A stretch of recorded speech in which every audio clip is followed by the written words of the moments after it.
and welcome to the Cryptonaut podcast. I am Mark Storrs, hanging out with me, as always, Mr. Robert Thomas Morphy II. Heidi ho. What's happening? Not a mucho. Christopher? Here. Hey, there he is, baby. Present. I almost raised my hand. I'm like, you wouldn't have heard it. So that would have been dumb. Yes. No, thank you all for tuning in, joining us, Cryptonaut podcast. Oh, we got the Betz Sphere, the Betz Mystery Sphere Part 2. Yeah, we do. Yeah, man. Now, we talked about the parts. We weren't sure. We're going to be one part, going to be a two-parter. We're going for a 3. We're tentatively going for Tentatively. So this good. Are we going to be encroaching into Virginia? No, there's a chance. Are we going to be living in the Betz Sphere?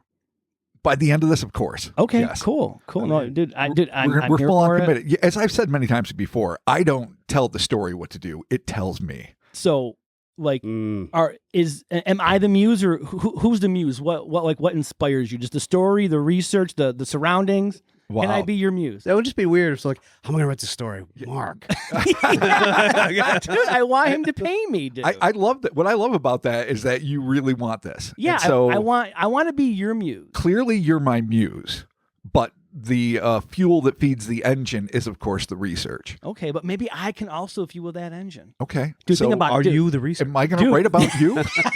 Dude, think about it, dude. Tits to taint. I could be your muse. All right, fair enough. Yeah. You're in. All right, perfect. Wow. Bringing in It's the all palm smooth tea. sailing from now on, folks. Bobby's got a muse. Just trying to work my way into it. Shit, howdy. I didn't even know you could apply for that job. That's Dude, amazing. I could be your muse, man. I could just. Didn't like Warhol have muses and shit like that, like Iggy Pop. Well, it depends on what you mean. If you mean like groupies and Right. women that Yeah, like idolized him inspiration. and were around, then I suppose yes, like Mary Woronov and others. But I mean, in the classic Greek sense of like these metaphysical creatures that truly inspire you with divine, I don't know, acts of lust and commitment and passion and that's me. artistry. There you go. I know that's all I think of when I think of those words. So yeah. I think they just gave people acid. That's really what they did. Chris is looking at me like, Mark, you are definitely amused. Alrighty, without further ado, let's get started here. The Betz Mystery Sphere Part 2, Doomsday Device. Ooh, a little foreshadowing there. Challenging. Let's get started. As the mystery surrounding this seemingly sentient silver sphere deepened, the father of ufology, Dr. J. Allen Hynek, compounded the controversy, and though military officials declared that it posed no danger to the public, other scientific factions revealed that this allegedly harmless object might in fact be an alien weapon of mass destruction with the power to annihilate billions, making it quite literally a doomsday device. There it is. The legend of the Doomsday Device. We made it. We're here. We got Jalen Hynek. We got the military. Yeah. Spoiler alert. Guess who's showing up? Yes. All right. Dope. All right, man. Well, here we are. Part 2. Let's do it. Okay. Now, we're going to begin, as we usually do with multi-parters, with a recap. But this is going to be a little bit different. In the epic clusterfuck that is my fucking filing system, I created 2 research files for this series, one labeled Betz Ball, and that contained like all my OG notes that I did back in 2012 and some newer stuff, and the other labeled Mystery Sphere, which included additional articles plus all the awesome shit that Scott Philbrook and Forrest Burgess of the absolutely essential podcast Astonishing Legends, which I'm sure you all already listened to, and if not, do it immediately, managed to dig up. As such, this will both be a recap and an injection of new info, which I should have included in the first pod, but didn't because I suck. Hey, man, that's part of the... All right. Learning's half the battle. Yeah, dude. Someday you'll be a writer. Someday. I mean, I don't think I'll live long enough. I mean, try. This is part of the muse, dude. I inspired you to go back and look at other stuff. Yeah, you did. Yeah. I couldn't believe when I actually fucking just did a simple search in my fucking, computer and I came up with a whole other file and I'm like, you dumb son of a bitch. It's okay, man. And hey, you know what though? This is part of it is that we do the show. Mistakes happen, but it's not really a mistake. It's just omitted some because we were stuff. going to recap anyway. Yeah, now we're then just you going to go back. spice it. We're going to spice the recap. And a recap. Yeah, there you go. All right, cool. Well, Robert, let's get on to that recap. On May 27th, 1974, while inspecting wildlife damage on a multi-acre swath of pine-covered land owned by his mother Jerry, approximately 20 miles away from Fort George Island, 21-year-old pre-med student Terry Betz discovered an enigmatic metal orb, roughly the size of a bowling ball, that scientists would later measure as being precisely 7.96 inches in diameter and weighing exactly 21.34 pounds. Oh, we got some legit specs now. Specs. Okay, cool.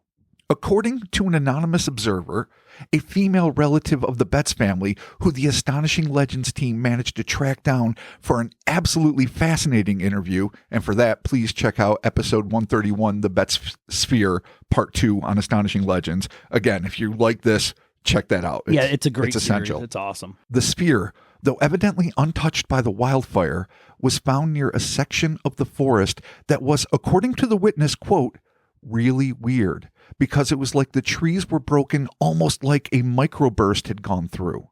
Where a storm will go through, it just kind of twists off the trees in a small area. It kind of looked like that. So I don't know if a little tiny twister hit, if that had anything to do with the delivery of the sphere. I don't know if there's any correlation, but besides all the fire damage, Right. and this unblemished sphere sitting here not in a crater, so it clearly didn't come from the sky, Mm-hmm. and these fucked up, twisted, ripped up trees in the area. I mean, it's all part of the puzzle. I don't know how to put it together. Right. Yeah, all right, man. Mini NATO. Mini space NATO. She also emphasized that where the ball was found was nearly a mile away from an isolated fire road, and that even a four-wheel vehicle would have found it difficult to penetrate the area due to the proliferation of tree stumps. This made clear that if someone had intentionally deposited the artifact in the remote and burned out patch of woods, they would have had to lug the nearly 22-pound ball over a huge swath of rugged terrain. File this observation for later when we start dealing with the various explanations that both legitimate skeptics as well as jackass debunkers offer up as to how the sphere arrived at this distant locale. Now back to the recap. Unsure of the object's origins, though suspecting it may be celestial, Terry brought the strange souvenir home with him, whereupon this literal oddball, as it came to be known in some press circles, began manifesting a series of off-the-wall and decidedly animate attributes. The first odd incident occurred when Terry was tuning his electric guitar and the sphere began to buzz, almost as if it were trying to imitate the tone. That's a new little touch there, that he felt that the thing was actually like coming back with a similar sound to what he was making with his electric guitar. So they were jamming? Sort of. And then the thing's like a weird hum. Sure.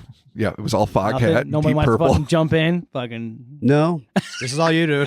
All right, man. Fine. Whatever, dude. Whatever. Dude, start fucking musing right now. Dude, I'm using fucking, yeah, I'm doing it. I'm going to be your fucking muse, baby. Terry hit other chords, but could only get the ball to engage with that one specific note. The Betz kids further noticed that the more they rolled it to one another across the floor, the more magnetic the object became. So that's some fucked up shit. That's weird. The unnamed relative found by Astonishing Legends, again, the eyewitness that we'll be talking about a lot, I'll say family member, unnamed relative, we're all talking about the same one, a female member of the family who lived in the house at the time, whose identity was protected by, Scott and Forrest, and, we're not going to do anything to try to probe any deeper into it, just she was there for the whole thing. Yeah. No, So we'll always be referring to her, basically. totally. So the unnamed relative claimed that someone had placed the lid of a mayo jar against the object, which promptly fell off. But after rolling it back and forth for a bit, they found that the metal lid stuck firmly in place. I do not know much about electromagnetism. I know nothing about it, if I'm going to be fair. I don't know of anything that increases in magnetism via motion. That seems fucking weird. I have nothing to offer with that Yeah, one. I know. I mean, we're not scientists. We you never can- pretended. No, but you can magnify things. Sure. So if this But I mean, for some reason was a rolling, carpet or a stone floor or whatever. I don't know Yeah, what that- the surface was specifically. Well, it sounds like whenever this thing moves is how it's generating the magnetism is as it moves. So kind of like a little, like a little motor in there or something. That as it moves, it kind of spins a turbine or something, or like a no. Does that actually, increase magnetism? You could tell me yes, and I'll believe you I don't- because I I have mean, no other I'm assuming way of knowing. could. I don't And you're know. my muse. I don't know. Yeah. Like a lot of electricity is somehow involved, like with electromagnetism. Yeah, right. yeah. Well, yeah, because like with like a motor, like how like a motor has like windings in it, and then like you send electricity through, and that's what makes it spin. We don't know shit about magnets. We'll just leave it at that before we dig this hole any fucking deeper. Oh, how do they work? I threw it in. There it is. Yeah. I knew you might did. Gotcha. Some of the artifacts' other unique properties included an ability to maneuver along the sharp precipices of a glass-top coffee table without falling over the edge, as well as displaying what could only be described as the spatial awareness to navigate the uneven terrain of the library floor, making a series of uncannily accurate right-angle turns before inexplicably rolling to a stop at the feet of whomever pushed it. This kind of independent guidance system was unheard of in toys and industrial tools of the era and could not even be found in contemporaneous military devices, at least the non-classified ones. Though none of us are engineers, as established, even laymen realize that the seemingly empty sphere would have required not only a sophisticated gyroscopic mechanism, but a method of propulsion that would allow the ball to overcome the inertia that would have compelled it to remain at rest, much less travel uphill. Technology which it evidently did not have, leaving all who witnessed it in action utterly perplexed. It is perplexing. It is perplexing. Befuddling and bewildering. We should Confounding, maybe we could go to college for engineering. Oh, I would fail out within a day. I think we should all I go have back. no mind for that. We should all go back. I'm complete. Is it right brained? Whatever brain draws pretty pictures and writes silly words, that's my brain. The part that builds shit, I can't even follow like IKEA instructions. We'll figure it out together. All right, let's do it. All right, gonna be a three-man- So now that you're my muse, you just get to force me into little Yeah, holes. we're going back to school, All right, dude. we're going back to school. Back to like Rodney Dangerfield. Oh, We're gonna- don't make me sing that theme gonna song. do the 'cause triple I in- kind of love it. Do the triple Indy. God damn it. All right, let's go. In episode 130, Astonishing Legends unearth a fascinating story published in the Friday, April 12th, 1974 edition of the St. Petersburg Times regarding the artifact's inexplicable ability to spontaneously vibrate, almost as if, like Mark was just saying, a tiny engine were rumbling inside. An achievement that would seem to be impossible without electrical cords or batteries to power it. Another article that was printed in the St. Petersburg Times and carried by the AP and UPI wire services on April 15th told of the sphere being placed on probably the same glass-top table where it proceeded to roll to the edges, again remaining balanced on the border, before continuing in a precise pattern of smaller and smaller rectangles until finally coming to a rest in the center of the table where it suddenly stopped in defiance of the laws of inertia without the benefit of human intervention. That's some fucking crazy shit. Yeah, it's almost like something is inside of it causing it to like balance. Or controlling it from the outside. Right. Oh, okay, yeah. Those are, the only two real options. Yeah, I guess I'm thinking It's something in there. something internally. It's something controlling external. it, Yeah. It's mechanized likely, or it's weirdly organic, or it's cybernetic, Okay. or it's magic. I mean, can't take Psychic. fucking magic off the table. Dude, psychic. Oh yeah, magic balls. Nah, dude. Magic balls. Didn't think about that. And evil buddies. Benoit. Yeah. Stranger still, the thing clearly had self-preservation instincts and was at loath to be shaken. Whoever tried would feel the dense metal ball jumping in their hands as if striving to escape, and as if that weren't already weird enough, the mystery sphere, which it was also known by in the media, evidently emitted ultrasonic sounds inaudible to human ears, which nevertheless deeply disturbed the family's pet poodle. You remember that from last time. Yeah, man. Get that dog out of there, dude. Get some earmuffs for that dog. Oh, yeah. It was at this point that things took an even more bizarre turn as the Betz home became plagued with what can only be identified as poltergeist-like activity, including loud knocking, the endless slamming of doors, and glasses being flung from closed cupboards onto the floor. Add to this an eerie array of sounds, including phantom phone calls, disembodied voices, and perhaps most perplexingly, funerary organ music that would waft through the 7-floor, 21-room mansion at all hours, even though no such instrument was in the house. Combine all of these ingredients, and you have the makings of a big hot bowl of batshit crazy, a veritable jambalaya of high strangeness. I think maybe what's in the sphere is a ghost. It's certainly a viable theory. Think about it, dude. I will What do ghosts like? Containers. do that. What is the? Yeah, just go with it. Do you think genies? Let me Is it- be your. Did you mean Jinn? Just let him go. Oh no, you're ghost. Yeah, no, they. I'm your you're muse. right. Listen, ghosts love containers. The ball, giant container. Ghost living in the ball. Doesn't. Just one goes? Yeah, this one That's fair. doesn't. There's only room for one. Doesn't like to be shaken. Whew. Yeah. I don't know if this muse thing's working out. I just cracked the fucking case. Fuck you. I just made it work. yeah, There you no, go. I mean, yeah, That's you're right. your solve ghost. Okay. Compelling as shit. Yeah, Thank you. That's right. We'll give you another chance to be Muse. that wasn't the greatest. I failed. Okay. All right. Fine. Whatever. The Betz family now firmly understood that as exotic an option as space debris might be, it couldn't possibly account for all of the ball's bizarre qualities. It seemed as if they had invited into their home an inexplicably sentient, self-protective, solar-influenced, auto-propelled device capable of unleashing cryptic and potentially paranormal forces. Just what the hell was this thing? Understandably concerned, the Betz tribe shoved the artifact into an old duffel bag, and sometimes a sleeping bag, I've read, to prevent it from making any unsupervised sojourns around the house in the dead of night.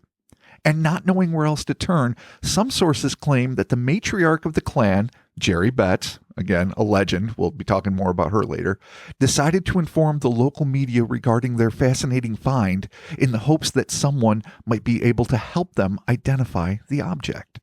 That having been said, the aforementioned unnamed female relative claimed that no one in the family had contacted the media and that they were approached by a reporter from the Jacksonville Journal who had heard rumors of the strange goings-on in the Betz house. However, the story came to be published. A representative of the U.S. Navy came across the article and contacted Jerry. That's why press is important. I'll put out like a little press release. Back in the day, I'd put out a press release if I had a good shit. Yeah, Like really. anytime I had a project, you would see my face in the fucking local papers nonstop. I don't even do it. I remember. Doesn't No, even matter. But fucking once upon a time. I remember. Oh, press- I love that. Love seeing press myself in releases, print. yeah. All right. Cool. Regardless. Here is the scene as described by the eyewitness on Astonishing Legends. Quote, some gentlemen from Mayport Naval Air Station showed up and asked if they could see the ball. Jerry showed them the ball. They left, then contacted her that afternoon and said they would like to come by and pick it up and possibly do some studies on it. And she said, well, let me think about that a little bit and I'll get back to you because I don't know how I feel about that quite yet. So with phones not being usable, she took some time before she contacted them again, and she said, I'm going to kind of wait right now until I fully understand what's going on here before I turn it over to anyone. And then they got a little more, I don't know if aggressive is a good word, but they were a little more tenacious about staying in contact with us and wanting to see it. And they were very clear about that. At one point, she finally gave in and let them take it. They took it to supposedly Mayport Naval Air Station, end quote, which is not the Cecil Field Naval Station as initially reported, and that's located about 30 miles to the southwest of Mayport. So it's all pretty tight. It's understandable how maybe that got, confabulated. Right. The Navy was granted a 2-week window during which they were allowed to take the sphere in for intensive study. Jerry was sage enough to announce this fact to the press, making sure that the Navy would not play fast and loose with the deadline. According to the eyewitness, during this 2-week period, the Navy, quote, contacted Jerry and said, hey, we realized our x-ray equipment is not strong enough to penetrate and we want to do x-rays, so we're going to have to take it somewhere else, probably Cape Canaveral. So she said, well, I don't feel so good about that actually, so I would like you to bring it back. Strangely enough, they brought it back, which, when did that ever happen? She noted, a little bit sarcastically, which I appreciate. No, right. Nice. Before it was returned, however, the Navy managed to sneak the sphere either into Jacksonville, as we reported last time and what I thought it was, or more likely than not, Cape Canaveral. And that makes sense because other research I've come across indicates that Jacksonville really wasn't equipped with high-powered X-ray equipment. But Cape Canaveral, I don't know that was there either, but it seems more likely to me that it would have rigorous scientific equipment. And it would have the equipment necessary to take the radiographs involved.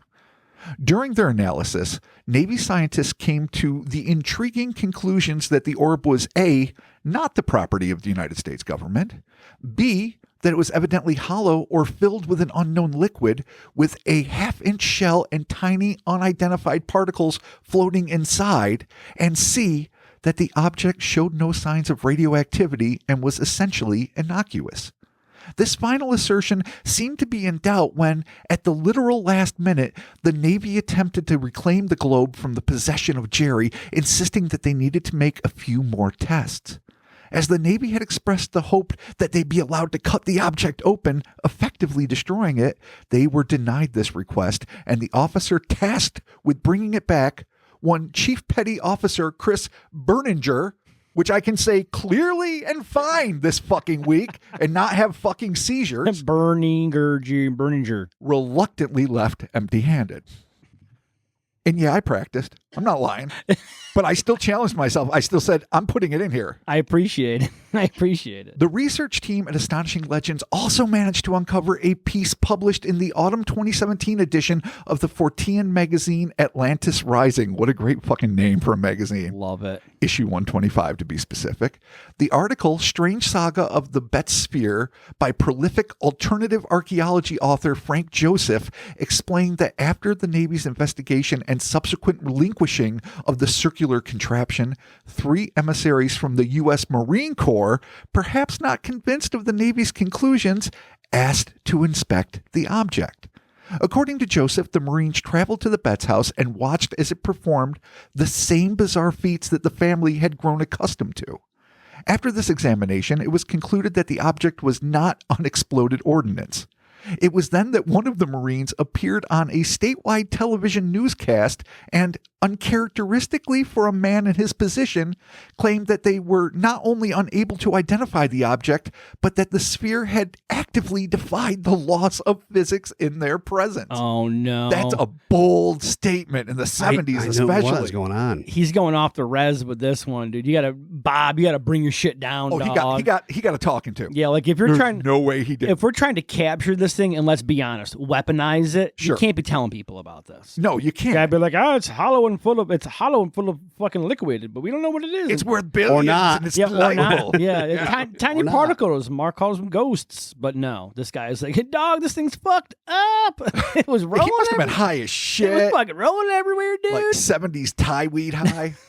70s Thai weed. That's for all you kids out there with your marijuana vapes. Google it up, There kids. you go. All right. It was this incredible announcement by a duly authorized government official, as well as the time in which it happened, that sent the press into overdrive. So we didn't know, like, what really triggered it before. We thought maybe it was just Jerry calling the press, but it was this announcement by a military representative. No, that makes sense. That fucking really sent it going. This guy, as Chris would say, this guy fucked the pooch.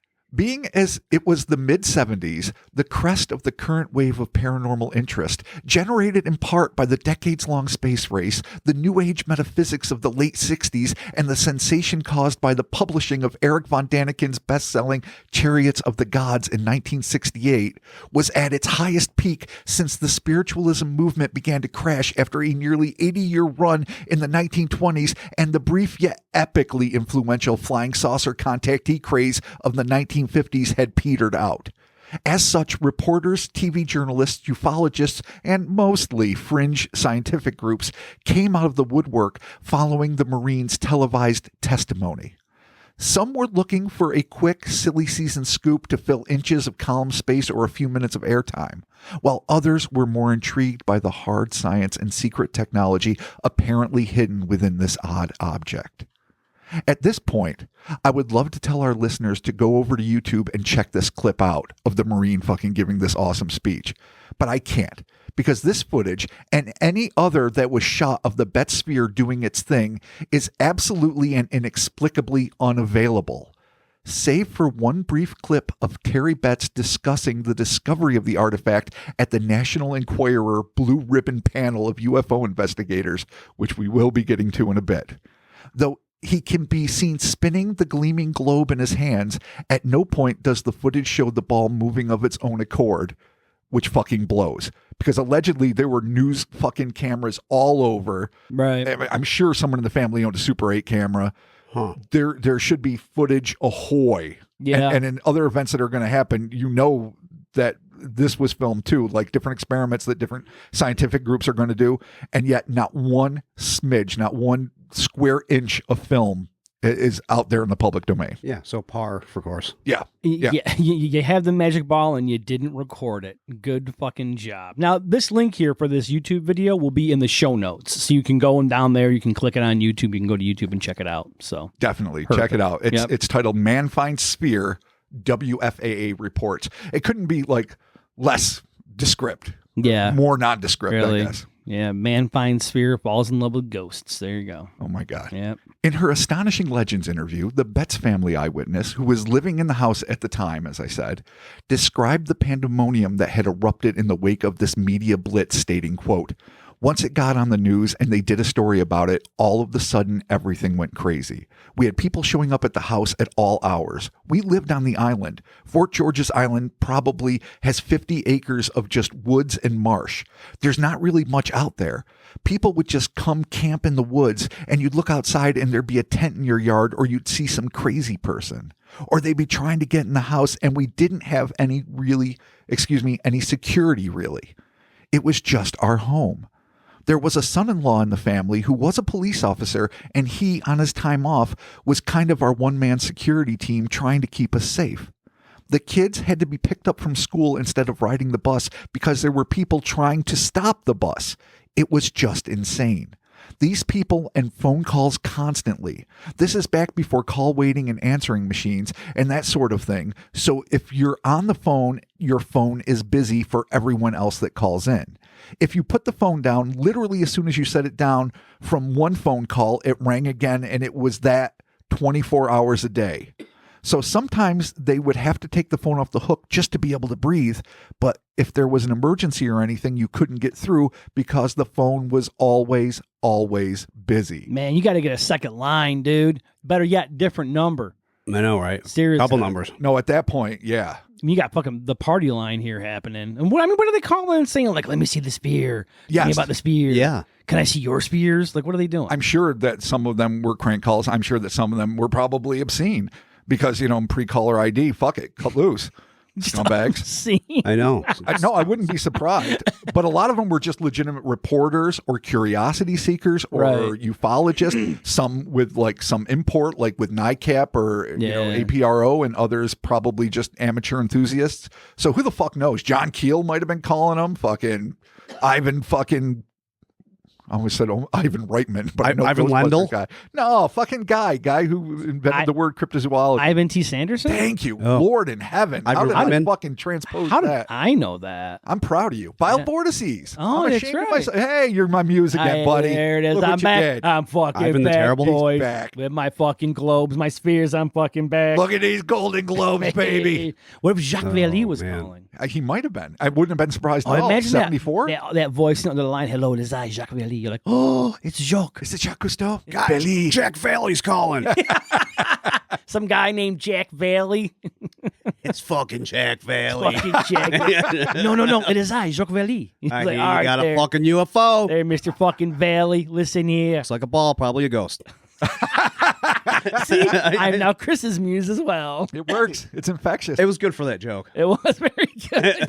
Yes, it was. That's a good use of it. Good job, Chris. It was at the peak of this frenzy, with the phone ringing off the hook, that renowned astronomer, former Project Blue Book scientific liaison, and chief debunker turned world-renowned UFO proponent, anyone care to Oh guess, shit, Dr. J. Allen Hynek. came onto the scene. Fuck yeah, dude. He requested that the Betz family send the sphere to his office at Northwestern University in Chicago so he could personally inspect it. But according to Ronald D. Story's 1980 Extraterrestrial Omnibus, the Encyclopedia of UFOs, which you can get pretty dirt cheap on Amazon. I recommend anyone that is into this stuff get it. Jerry, who it was reported in newspaper sources initially agreed to the request, later refused because she was warned that this one-of-a-kind object might be seized or misplaced. In his epic tome, Story wrote, quote, "After notices appeared in the press, Dr. J. Allen Hynek of Northwestern University requested that the ball be sent to him for examination. Subsequent callers, however, suggested to Mrs. Betz that trusting it to a public carrier would break the continuity and allow for interception, substitution, or loss. She had no idea how accurate these warnings would turn out to be." That's some foreshadowing for that ass. Still intrigued with this potentially earth-shaking artifact, Dr. Hynek, armed with a large black leather bag, ostensibly filled with toiletries and a change of clothes, decided if the sphere wouldn't come to him, he would make its way down to Fort George Island. Jerry remembered the doctor as charming, and he was invited to stay with the family for the night in order to watch the sphere in action and inspect the area where it had been found. Reports initially indicated that on his last night in the Betz home, well, only night at this point, but there will be more, Hynek requested that they allow him to take the object to his room so he could study it in private. And Jerry, having no reason not to trust the well-educated former government agent, complied. But according to the same unidentified Betz family member, this was not the case. She elaborated on the situation during her interview on the third installment of Astonishing Legends' first-class 4-episode saga of the Betz sphere, specifically episode 132. Again, must listen. The very first time he came to visit the family, he brought just an overnight bag, and he just wanted to see the ball and talk to us. He was going to spend one night. He got there, he saw the ball, he was fascinated. I don't think he quite knew what to think. All he'd seen at that point were pictures, and he'd seen some news clips, and he'd heard some things. He ended up staying up all night, end quote. In her interview, the witness insisted that Jerry had not granted Dr. Hynek permission to be alone with the ball, and when, at some point during the night, she had woken up to get a glass of water, Jerry glanced out the window into Dr. Hynek's room, where she observed the esteemed astronomer in flagrante, so to speak, engaged in some unauthorized research with the orb. A dirty little late-night thing. Yeah, wait a minute. Orb. What's el flagrante? What's that? In flagrante. What is el flagrante? It means Was he just naked? caught in a bad situation. But yes, more often than not, it does refer to inappropriate sexual encounters. But it does not happen. Oh, no, he wasn't fucking. It just can mean wrongdoing. No, his dick was not in the fucking It wasn't sphere. in the ball, was He was not Oh my God. dipping the wick. For a second, I'm like, he is my new favorite ufology guy. He's always been my favorite, but now he's fucking top of the list. Yeah. He's like, yeah, I fucked the Betz sphere. I Like, mean, wow. I mean, if it's vibrating at the right frequency. So he clearly went out of the True. room and was checking it out. He he got up in the middle of the night. How can you not? He snaked it, and Yeah, I mean, you can't, it's there, dude. yeah. They're keeping this thing in a fucking in a knapsack. Just fucking go pop it open. And I don't know, just feel it and do some shit. I mean, you're there. Yeah, and the fuck? you want, but permission. Yeah, well, all right. Right. I mean, you got to ask, but they call him El Fragante, so who knows? Perfect. It seemed that the black bag that the family supposed was full of personal items actually contained an array of scientific instruments, one of which he was evidently using to try to shave off a piece of the ball's, metallic surface. Oh, I was trying to get a sample. Trying to get a sample. Yeah. Dude, if imagine a sphere and you just shave a part of it, you're gonna know. You're gonna be like, "Why is there a flat spot?" Yeah. Like this thing was cylindrical. It was perfectly, round. Oh, Dr. Hynek, he's fucking getting crazy here. Yeah. All right. The unknown relative, again, same one consistently, set the scene explaining, quote, "All the lights were on in Dr. Hynek's room, and the way the house was shaped, when you're in the kitchen, you can see into some of the bedroom windows because it was an L shape. He's got the curtains open, and he's in there, and he's got all kinds of stuff out of his bag. He didn't have any clothes. I'm assuming he didn't have any clothes in the bag, not that he was naked. He had brought equipment with him. Jerry went and knocked on the door. She said, 'Hey, what's going on?' And he said, 'Let me be perfectly frank with you. This is amazing, and I need to do some studies. I brought some equipment and I should have been more forthright about it. So at that point, I think the walls came down. I think he felt badly enough, and it was like, let me tell you what I'm thinking. And he wanted to take samples of the exterior of the ball, some type of filing and shaving to have them submitted for testing to figure out what kind of metal it was, because it looked like stainless steel, but no one really knew. End quote. Hynek claimed that he was fascinated by the fact that this weighty capsule, despite clearly containing 3 circular objects swimming within it and some sort of mechanism that allowed it to move with spatial cognizance, was not only seamless, but also lacked any sign of holes or fill points wherein the interior objects may have been inserted. He also noticed small brown mineral-like streaks on the surface of the object, which he surmised might be traces of meteoric rock that had grazed the ball while it was careening through space. Little fucking space rock fragments. Oh, man. I think I fucking dinged up. All right. The witness continued, quote, he was trying to take samples, but he couldn't get any sampling off it. The metal was so hard, and he said, this isn't making any sense because I'm thinking it's stainless steel because it's not rusted and I can't get any shaving off. So he told her I would really like to take it and get some proper sampling done. So they ended up talking about it, and eventually she did let him do that. It was those shavings that came back later on to have some atomic numbers that just didn't make any sense, end quote. The Observer claimed that when Hynek reported these extraordinary results to her family, he was very upfront with us about the tests, claiming that the atomic number of the sphere fragments was much higher than the heaviest metals found on Earth, stating, quote, this doesn't make sense. We don't have any metal that has that atomic number. We don't know what this is. Dude, he found heavy metal? He found the heaviest metals. He did. Dude, do you think Joey DeMeo from Manowar was there? I think he was in the orb. Fucking I think that's where he had. Joey's in the orb? That's where he was born from. Dude, he came from the fucking Betz sphere? Yeah, I mean, there's some lie about when he was born. Oh, dude, the fucking death tone. Is that what happened? Bow, fucking hits it? And then maybe. All right, cool. Maybe it was that first like little riff on the electric guitar that Terry Betz made that dude. that molded him into the metal god he is. Yeah, like he could have been dude. gestating, he could have been anything, a physicist, a bowler, who the fuck knows. Yeah. But he heard that sound, he's like, Dude. oh yeah, metal. Black Wind, Fire, and Steel. Think about it. That steel part, Betz sphere. Oh my God. Yeah. Black Wind. Black makes Wind, sense. yeah. Fire and Steel. Fire. Yeah. Don't Yeah. forget Steel. All Well, right. space.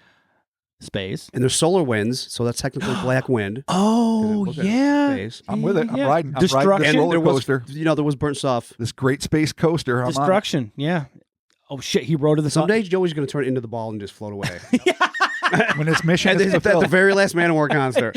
Yeah. There's going to be this poor Manuel. He's going to be a ball He's float going to away. be standing there like, You're well, like, holy shit. I guess I need to do my new job now. Son of a bitch. But then he's just going to land and reform out. Yeah, there you go. Do another spoken word tour. He's back. He's fucking back, dude. I knew it. Into the house of death, Robert. Let's do this. So, Manowar aside, if this is true, that is an incredible discovery.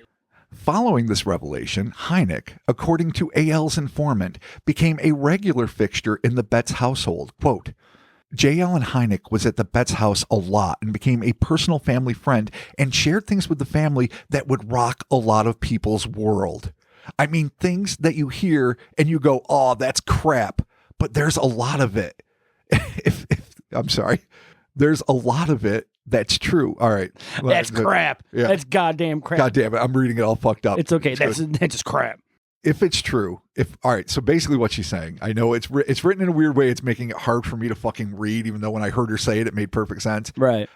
Basically, she's saying, you think it's crap, but if it's true and what he said is truthful, and she goes on to say, and I don't know that he would have had any reason to lie to them, this shit is fucking nuts. Like it's out of the he's fucking probably tree. giving them all the info that he has. Like, Oh look, yeah, he's like, he's trying to impress them by like, you telling don't- them all Really? Socorro tales. yeah, and like, fucking yeah, it's like you guys don't understand. Flatwoods. Like this is like legit some crazy shit here, and you guys are in possession of a fucking crazy mechanized ball.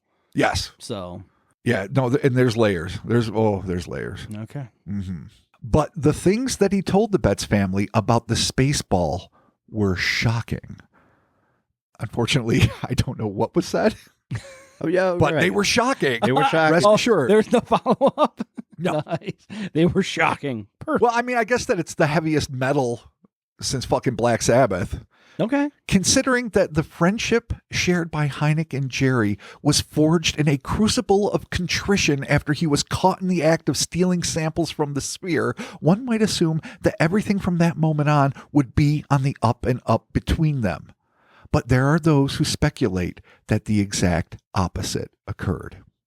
For decades, rumors have swirled suggesting that the beloved astronomer, while in the bosom of the Betz home, might have substituted the sphere for a nearly identical duplicate and made off with the genuine article. No, dude. He I pulled mean, yeah. He pulled a Switcheroo. Yo, switcheroo with that, dude. It's a rumor, Oh, man. and there's some compelling semi-evidence to support it. Dude, he fucking loves this sphere more than he loves his entire family. I don't know about that. And he's like, I gotta have it. Wow. I gotta Well, have I it. mean, he fucking closed the door and tried to, Yeah, Well, yeah. exactly. whatever the fuck he was doing. While Yep. in the bosoms of the home. Oh, yeah. Of course, why We like that? would you be in a room and leave that window open? Yeah, you If damn you know, fool. if it's an L and you can clearly see Pull out the there and see fucking the other part of the curtain. house, why the fuck would you leave it open? Yeah, why do you want people seeing you? He's not used to being He a wanted to shadester. be caught. Oh, the Oh. dirtiest secret. Yeah. The thrill for him is getting busted. Oh, that's the kink. That's That's J. the Allen fetish. Hynek, The Dirtiest Secret. Oh, that's a book. That is a book right there. Oh boy! All right, here we go. Okay. All right, he pulled the old fucking switcheroo on it. While to many that would seem to be out of character for a man who is in many ways the father of ufology, one ought to remember that when in pursuit of a higher truth, good men can commit wicked deeds. One need only look at legendary good guy and Hollywood icon Jimmy Stewart and his willingness to smuggle cherished relics, specifically alleged Yeti hand bones, out of India once they have been stolen or illicitly purchased from the Buddhist monastery in Pangboche, Nepal, and smuggled across the border in 1957 by former big game hunter cum cryptozoologist Peter Byrne. Wait, Jimmy Stewart did that shit. Oh yeah, for Really? Tom Slick, the very first cryptozoological financier who supported all sorts of Yeti and Bigfoot research primarily. That was his Huh? jam. I didn't know that. Yeah, he was a rich, fancy oil guy. He was buddies with Jimmy Stewart. He's like, I need this Pangboche hand. Fucking Jimmy. And then it Stewart disappeared. Like, bad enough. I mean, I think it was purchased illicitly from like one of the shadier monks there, and it was gotten out. But where is it? Like, it should be returned, obviously, to the Right. monastery. But in the meantime, I wouldn't mind seeing a DNA test. Well, Right. You know, we had bones once. Yeah, We had bones. we did have. Well, they were petrified and They were stone. fossilized. It was stone. Yeah, they were We rocks. lost it. Rocks. We had a box of rocks.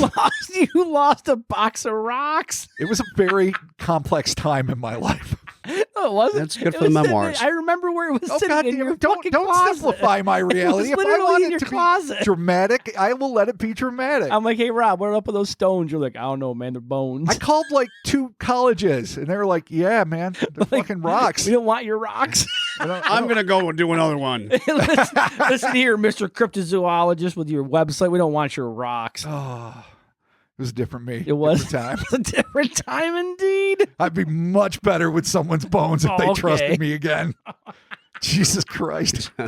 How many times? I think you get to do that once. You fuck that up, dude. never, It's ever one get of my- bones Yeah, again. life doesn't give you bones. No, again. you don't get bones twice. Favorite stories. Rob gets artifacts and just loses them. Holy Grail, parties too hard. I don't know. They were like under the bed, and I put them in a sock, and I was gone. I don't know what the fuck happened. And dude, it was a big fucking priority mailbox. It was huge, big. and it was fucking heavy. And it was full of fucking rocks. It was like a they ton didn't of even look rocks. like fossilized bones. No, they I'm were not a paleontologist, but I don't think they were fucking Dude, bones. I know some shit, and those were rocks. Yeah. There you go. All right. All right. Let's get this fucking train back All on right, the tracks. Let's fucking do everybody. it. All right, here we go. Good men doing wicked things. Yep. Starring Jimmy Stewart. Jimmy Stewart. Jimmy Stewart and what fucking Hynek's Dirty Secret? What was the name of his book? It was The Dirty Secret. Could you imagine if he like grew the Van Dyke and he played the most unlikely Hynek in a movie? Oh yeah, where's the evil Hynek? Oh, the dark Hynek. Oh, dude. Oh, scary. Dark Hynek. Oh man. All right, dude. Here we go. Here we And go. though I am at loath to besmirch Hynek's good name, and he ought to be presumed innocent of this alleged crime until proved otherwise. The fact that the good doctor could be capable of such a deed was seemingly confirmed by noted ufologist and author Jerome Clark, who served on the board of directors for Hynek's Center for UFO Studies, or CUFOS. Clark stated on the Oddball podcast, which again, listen to it. It's a really fun, super intensive. Lindsay Kilbride did it. I think it's like a 5-part series put out by NPR. Oh, cool. Or at least it's on there, or Apple Podcasts. So yeah, you've got 2 great pods to turn to. Nice. At least. Okay. But anyway, Clark told Kilbride that his mentor was not above absconding with important paperwork if he thought that it was in jeopardy of being destroyed. Of course, making off with a friend's treasured family keepsake is not the same as stealing secrets or secret papers from shady governmental institutions, but Clark added that Hynek, whose reputation and promising astronomy career had taken many hits due to his involvement with the UFO subject, was desperate to obtain proof of the reality of extraterrestrial intelligence. Could that have been enough to push him over the edge and betray the trust he had so narrowly redeemed? Perhaps, perhaps not. But there are many who agree with the assessment that Dr. Hynek was responsible, but believe that he stole the sensational sphere at a later date. We're going to get in the weeds. Oh, no. But we'll delve into this controversy more deeply a little bit later. So this, unfortunately, is going to be deferred to the next part, but it is fascinating. But we've got to get to some other pretty dark shit right now. Okay. For now, back to the unfolding saga of the mystery sphere. At about this time, the family began getting visits from a group of fishy folks, not literally, just shady. I'm using the word shady a lot today. That's not just mer what's gonna people. happen. Yes. Who claimed to represent NASA. Oh, boy. Scott and Forrest's eyewitness elaborated, quote, NASA very regularly had people come to the house. People that when they came to the house, they gave you that weird vibe. Like these people aren't who they say they are. I mean, it was just very kind of Men in Blackish, as weird as it sounds, end quote. Okay, all right. So odd. And it wasn't just off-kilter MIB types popping up. Other official-looking, but no less unsavory characters would appear out of the blue, offering exorbitant sums of money for the ball. Simultaneously, government agents showed up expressing intense interest in the object. Dr. Hynek gamely offered to become a liaison between the Betz family and these authority figures, evidently doing everything in his power to remain close to the family and, by extension, the sphere. On April 13th, 1974, one Dr. Carl Wilson, hailing from a shadowy-sounding Baton Rouge, Louisiana-based research firm, the Omega-1 Institute. Oh, fuck yeah, Fucking dude. so awesome. Did all evil all the time. Totally.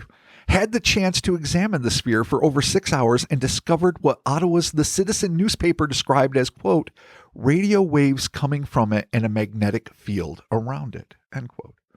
Dr. Wilson confirmed the Navy's unusual discovery of multiple poles within the sphere and claimed that this phenomenon was a mind bender. I guess, I've heard this elaborated on, that there's like dual North Poles and dual South Poles, which... Again, my knowledge of magnets, not deep, Right. is not something that is likely or perhaps even possible. It's easy to Google, I guess, but apparently that's what the mind bender would be, I think. Okay. All right. Multiple poles. Cool. But he said it's a mind bender as the flux density of the field appeared to fluctuate in potency based on an as yet unidentified pattern. Flux density has to do, and I again thank Forrest and Scott for this.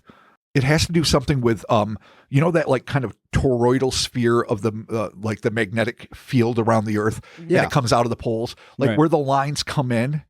That Yeah. has something to do with the magnetic flux density. That was me Googling it after they explained it much better and listen to them and learn. And I don't know, but I do know that these are real science things that he's really saying, and it's not just like bullshit 1950s sci-fi movie crap science. Yeah. Okay. Cool. It's legit, even though it sounds like bullshit 1950s crap science to me because I'm a fucking moron. Well, I mean, most science shit sounds like that to me. So dude, fucking 14 poles, dude. Let's do it. Magnets. Let's fucking make this shit happen. Poles. Do it. Patterns. Poles. Flux Poles ahoy. capacitor. Flux, yeah, dude. You- Flux capacitor. You can't say the word flux and not. You just can't. Yeah, dude. You gonna go swat some pipes? Get some flux. Wow, Yeah, there it is. been sweating pipes at work, dog. Get that flux. Really? Yeah. Sounds like tough love. Sucks.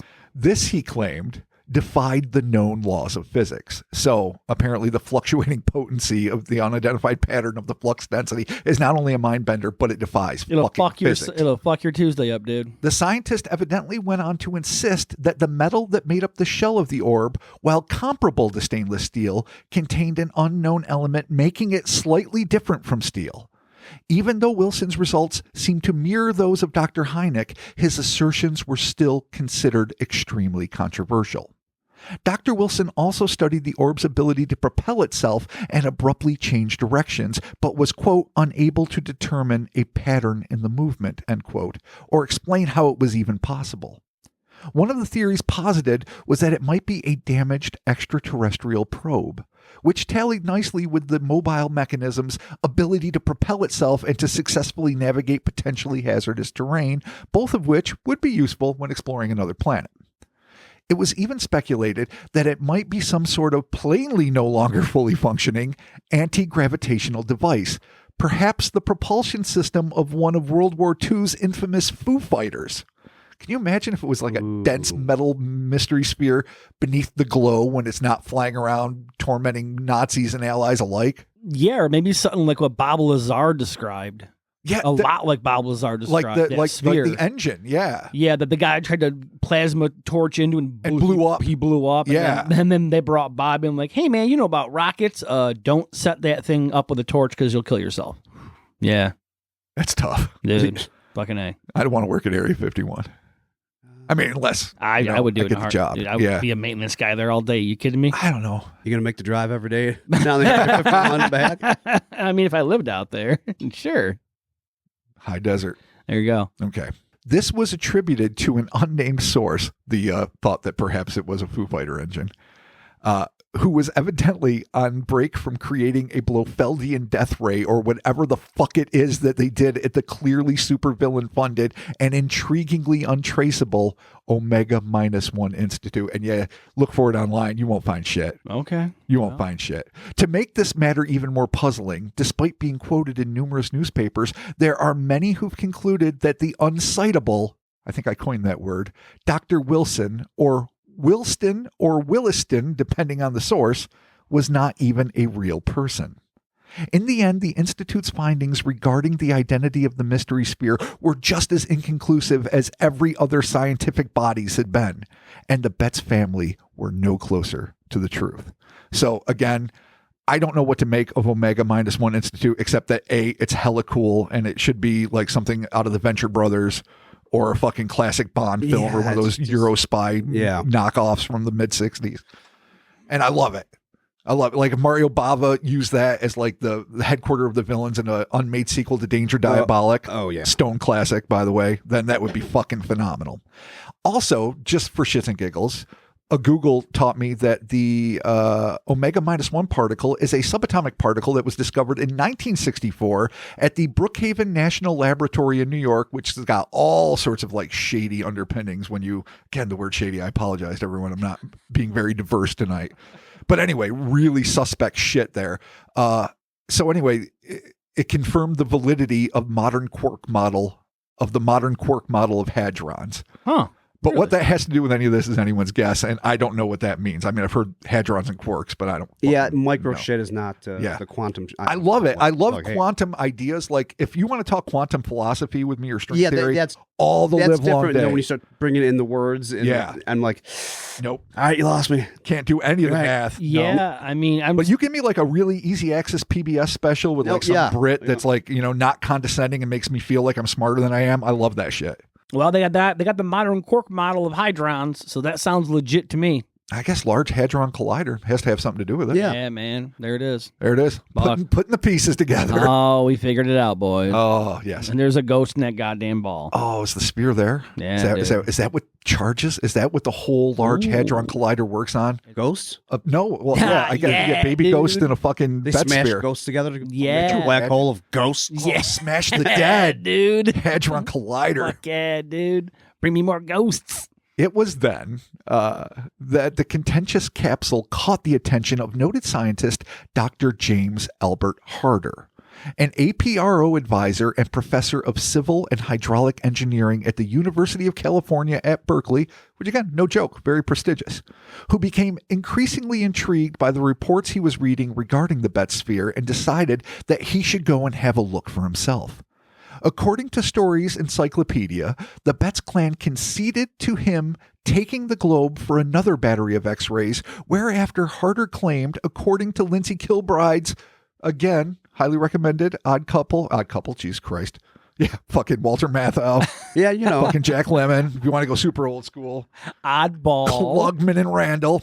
Fucks almighty. Kilbride's awesome fucking oddball fucking pod. Jeez Louise. Okay, Harder claimed that the object seemed to have some remarkable properties.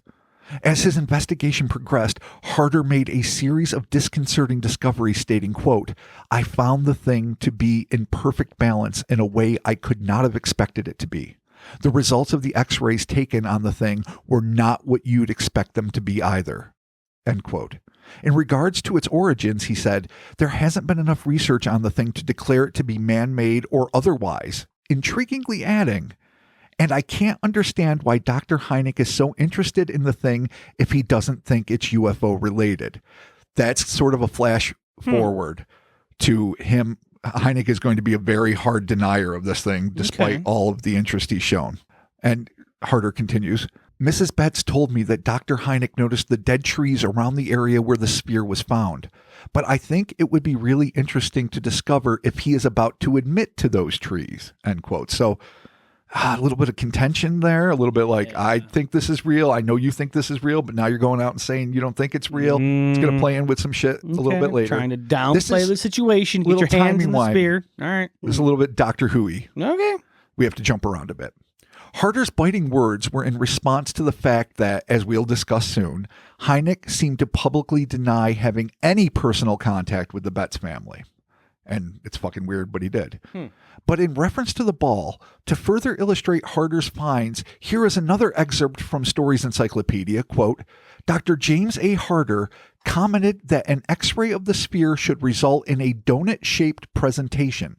However, the Navy X-ray showed two internal spheres after the 300 kV X-ray bombardment rendered the shell invisible. This indicates that the internal material is more dense than the stainless steel shell, thus a substantial portion of the weight in the internal material and the shell could be much thinner than a ½ inch. If all of that seems a little dry and underwhelming, it was at this point in his investigation that Harder's research would take a decidedly dramatic turn. To understand the import of this new development, all one needs to do is read the final conclusions that Harder came to regarding the terrifying nature of the Betz sphere's internal contents. These anxiety-inducing findings were recorded in an announcement made at the International UFO Congress in Chicago on June 24, 1977, quote, Dr. Harder asserted, based on his X-ray studies, that the two internal spheres are made of elements far heavier than anything known to science. While the heaviest elements yet produced in any atomic reactor here on Earth has an atomic number of 105, and the heaviest element occurring naturally on Earth is uranium with an atomic number of 92, Harder claims to have determined that the Betz sphere has atomic numbers higher than 140. If one were to drill into the sphere, he asserted, perhaps the masses would go critical and explode like an atomic bomb. End quote. It would seem that Harder, like so many before him, had inadvertently stumbled across not just an alien artifact, but a genuine doomsday device. As if that weren't direful enough, Harder went on to warn the assembled audience of scientists and UFO investigators that any attempt to discern the contents of the sphere might unintentionally set it off, or perhaps worse yet, offend its ostensibly extraterrestrial creators. The UFO Congress recorded, quote, because of this danger and because the object is still presumably under surveillance by its supposed alien makers, Harder warned the audience against any attempt to go to Florida to investigate the Betz sphere, end quote. I'm not sure whether or not the Betz family concurred with Dr. Harding's potentially apocalyptic conclusions, but it is difficult to believe that they were not at least a little nervous about the potentially devastating effects tampering with their family's favorite toy might cause. Not to mention the inherent dangers of keeping it in the house, or anywhere else on Earth for that matter. What Jerry's specific impression might have been regarding Harder's final judgment are unknown, at least to me. But according to Oddball episode number 4, Harder versus Hynek, Jerry did consider him to be a scientist of merit and concluded that he preferred him, that is Harder, to continue to study the ball over Hynek because of his extensive engineering experience. As to the device's destructive potential, considering the fact that Jerry had already come to the conclusions, as mentioned in the last episode, that A, the object was likely of extraterrestrial origin, and B, that she believed the Navy was hiding the truth for security reasons, it is not unreasonable to assume that she felt that the Navy's efforts to reacquire the sphere might be due, at least in part, to the fact that some of their scientists had begun to suspect that the device was more dangerous than they had initially assumed. But if Jerry's growing mistrust of the military was justified, it would pale before how she would come to feel about the ufological elite. But that, dear friends, is a tale for episode 3. Oh, shit. Dang. Doomsday device, baby. So you got this guy saying it's essentially like a nuke from space because its atomic number is so high? So high. Huh. I mean, and if its atomic number is 140, again, conceding that I have very limited knowledge of such things, I know enough to know that's fucking big boom boom. Yeah. What you think just that maybe because it's contained, it wouldn't necessarily have a reaction? I'm assuming that because it's contained, it wouldn't have a reaction. I suppose that it's safe in its inert state. Yeah. Yeah, but maybe he's right. If you try to drill into this fucking thing, oh boy. Well, here's the thing. It's either that or it's absolutely not. And we will be dealing with, more skeptical, some reasonable, some less so assumptions. Because here's some of the problems that need to be addressed. One is, unless all of the military were lying or they didn't have a Geiger counter, which wouldn't make any sense. Right. It did not give any indication of radioactivity, which it absolutely should. That's a problem. And they're like X-raying the shit out of this thing. Sure. Okay. But they also might have concealed it. But then if they discovered it was that, they might have said that it was not radioactive, but they'd still almost certainly have kept it. Yeah. Because the Betz family, Jerry in specific, who's in charge of the clan, basically said, if you discover that it's yours, keep it. Right. So it wouldn't have taken any effort at all for them to be like, for the Navy or the Marines to be like, yeah, it's ours. This is some weird nuke that we had and we lost it, and thanks for finding it. But this could be like a Roswell type thing where, where like good, stand-up Americans, old school Americans are like, oh shit, we finally found one. Let's tell people. Let's get the public on our side. The military's doing their job. We're protecting the skies. We recovered this and we're going to figure it out. And it didn't take long for the higher ups to be like, shut the fuck up. Shut the fuck up. Yeah. We're going to keep this clamped down. And I understand why. I really do. I mean, I understand the panic that would have ensued, especially back then. And I understand the importance of keeping it out of like Soviet hands. And there was no Red China at that point, but other, potential geopolitical enemies. So a lot of it I get, but this could just be a case of like that Marine is just like, shit, I don't know what it is. It's flying around doing cartwheels, fucking blowing my mind. No, that's right. It's not ours. It's magic. It's trying to seduce Dr. Hynek over here. Now, so Hynek claimed that none of this ever happened? Hynek is going to claim, it's going to be a little foreshadowing, but what the hell? We might as well do that a little. We're already fucking with time. Later that he only encountered the sphere once, and it was not at the Betz home. It is this blue ribbon National Enquirer UFO panel, which is going to be very elaborately discussed next episode. Okay, that's a terrible name for a fucking UFO conference. Regardless, but it is. They had it. They had this like every year for a long time, and it was $50,000 for incontrovertible proof of like UFOs that come from space that aren't natural phenomena. Kind of like what Bigelow does, where he's like, $1 million if you can write me an essay to prove life after death. Okay. Did he do that? He did. Oh, shit. Well, it eventually, by 1976. Yeah, why didn't you fucking write something, dude? If I'd known, I would have. Be a millionaire. Pay them taxes, dog. I hope he likes alliteration. Yeah, enigmatic entities. So, it was up to $1 million by 76. The only one that I know that ever collected anything were The kid and his family from Delphos, Kansas. Remember the famous ring where the soil became super hydrophobic and like snow would like just sit on top of it like long after it had melted in other places. And his mom and dad touched it and their fingers went numb or whatever. They had like photographs of the ring when it was still glowing, granted Polaroids, and they managed to get like $5,000 for cool.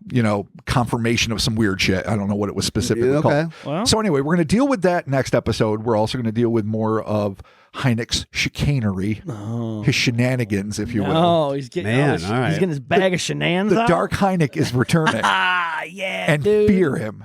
I love the Dark Hynek. Oh, shit. It's got to be All like a right. fucking series, dude. Awesome, man. Well, shit, there you have it. Betz Mystery Sphere Part 2 Doomsday Device.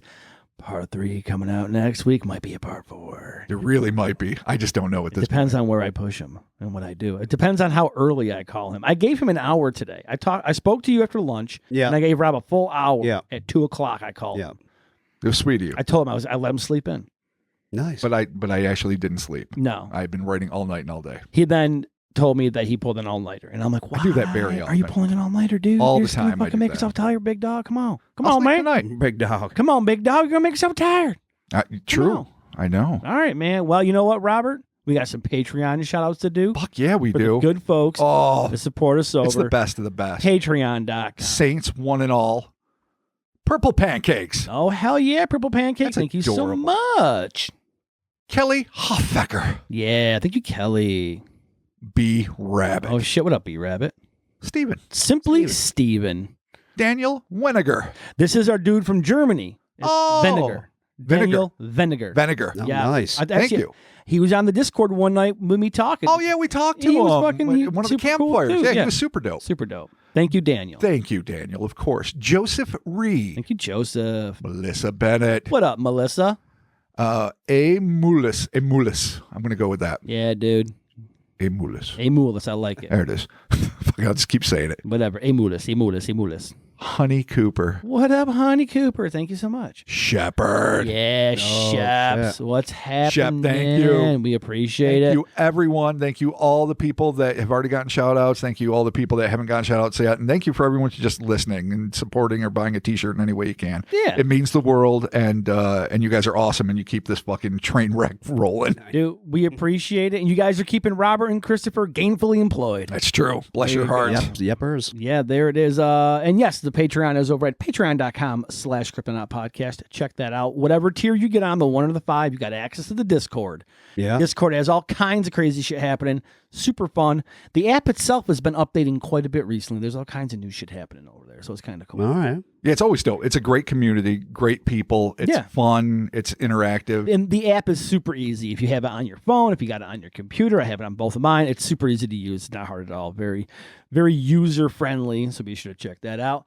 You mentioned the merch. We got hellerspace.com, the TeePublics.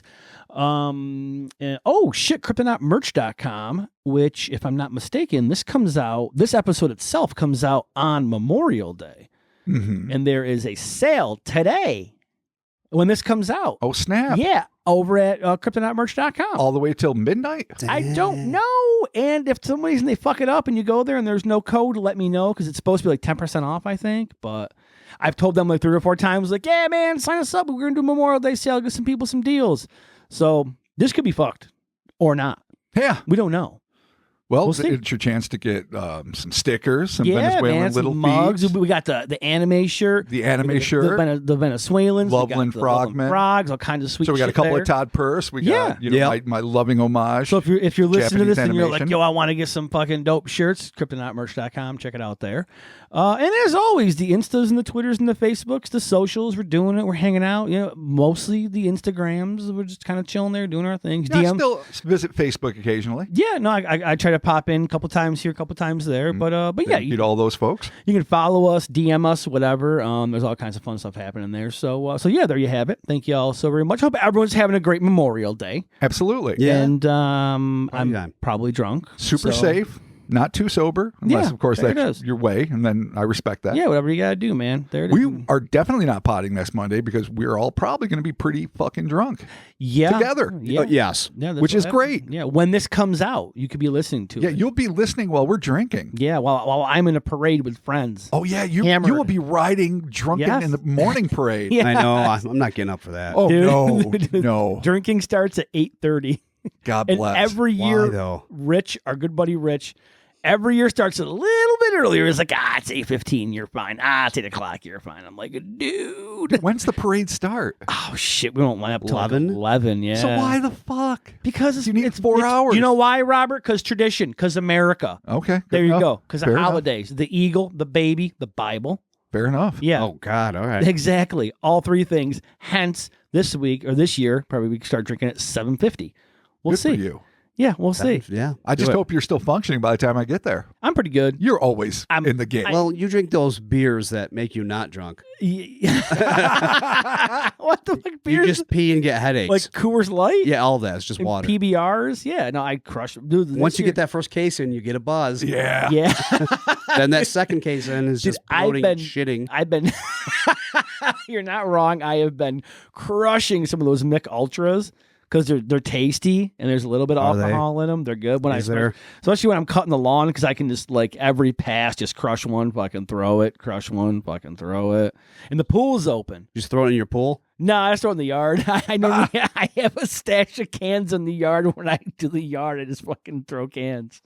I go pick them up. I'm going to recycle them. I'm not a fucking asshole. You could just not and then not have to do that. Well, I enjoy it. It's part of my fucking weekly doing the fucking yard, dude. Okay. It's a good Dude, that's how time. you got to deal You with like stuff that rake ice. the- Dude, grip. it's not even dealing, man. It's just celebration. Just fucking crushing beers, fucking throwing cans, checking the pool, getting the chlorine, get the pool steps in. Just all kind of cool, dude.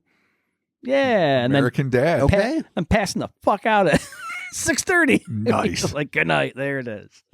Perfect. Yeah, there it is. Thank you all so very much. Enjoy the holiday, and we'll be talking to you soon. Goodbye. And how? Robert, Yeah. the Dark Hynek. The Dark Hynek. Ooh. The Dark Hynek returns. Dude, the Dark Morphe. No. No, I'm too nice. I'm too He light. grows a skullet. Jesus like the Christ. Can you Dark imagine? Morphe. Shave my beard, grow a skullet.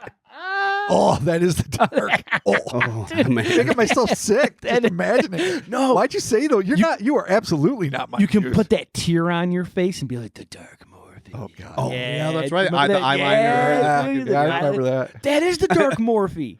Oh, where I had the fucking Yes. reverse. Well, no, the real Krishna. You did. Yeah, I did. It's when I started losing my hair and I still had long hair, so I shaved all around. I just had the big braid It coming was down cool the back. looking. Yeah, I I liked felt like it. I looked pretty It dope. was dope, man. The Dark Morphe. Oh, All God. right, awesome. No I'm more. excited. Come back next Good week with Lord. Dark Morphe. We're talking to you soon. Maybe All right, bye. Probably off not. gray, alabaster, slightly shaded. Ochre. The ochre. Ochre. Morphe. Yeah, there it Oh, is. There you go. Just like Oh. Caladan. Oh. Oh. Peace.